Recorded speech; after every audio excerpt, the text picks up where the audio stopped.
Imagining the eighth dimension.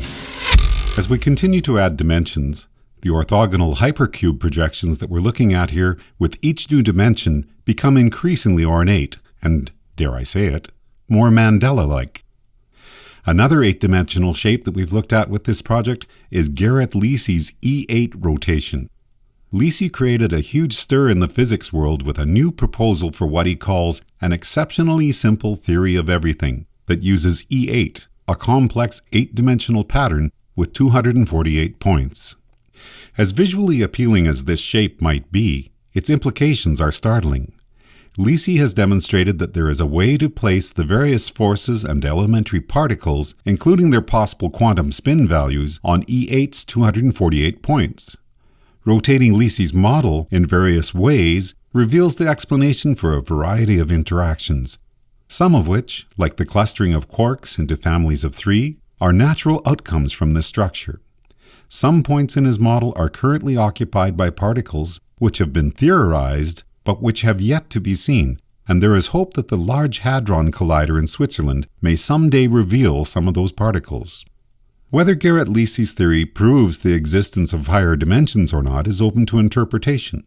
Lisi himself says this geometric pattern, although it is based upon an eight-dimensional construct, could be fully realized within our 4D spacetime without requiring additional dimensions.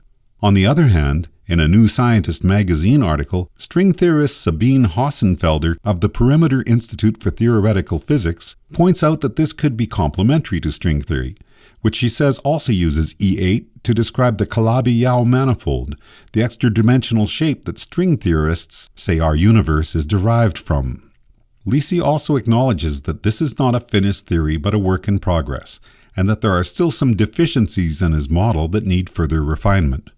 For me, this dimensional connection is fascinating because with this project I've insisted that you can't have any physical expressions of matter in anything beyond the eighth dimension.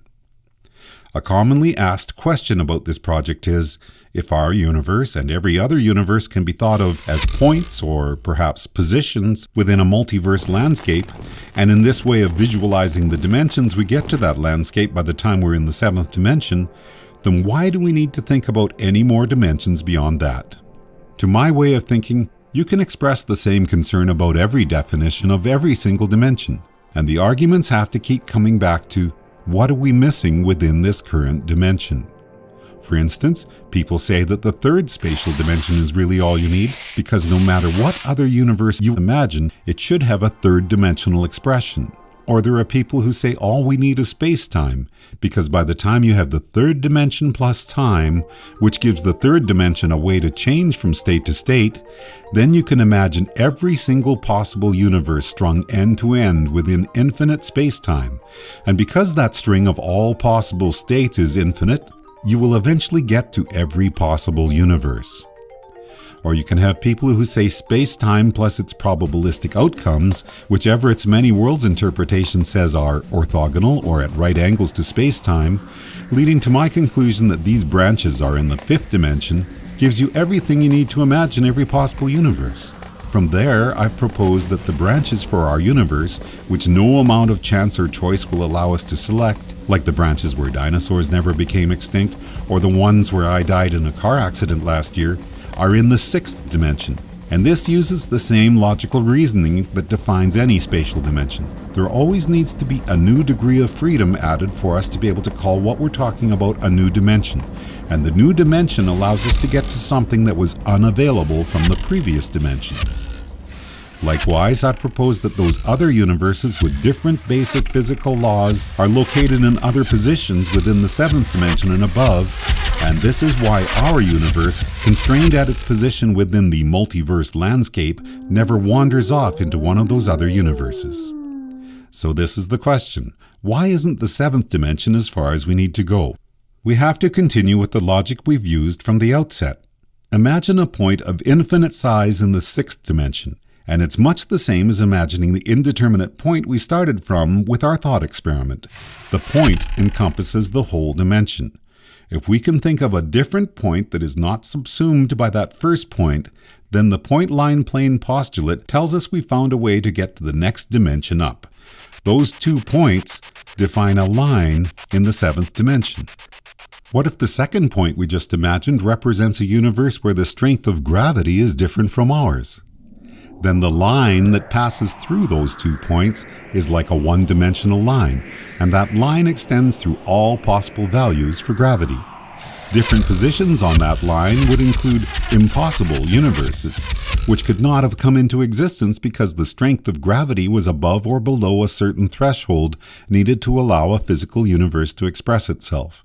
And such imaginary universes might be at many places along the line, interspersed with universes that were able to cohere into more organized states. What about a universe with a different value for the speed of light, or whatever physical constant you care to imagine? That's not on the line we just drew. We could erase the other point we drew, then place a new point for a universe with a different speed of light, and the new line that passes through those 2 points would be all possible realities resulting from different values for the speed of light. But what if I want to consider both lines simultaneously? It can't be done without entering the next dimension up, the 8th dimension. So with the logic of the point-line plane postulate, we have a way of thinking of the 8th dimension as being like a plane, and our universe can be viewed as a point in the 8th dimension with those 2 lines or any other lines representing the other different initial conditions universes passing through our point within that plane.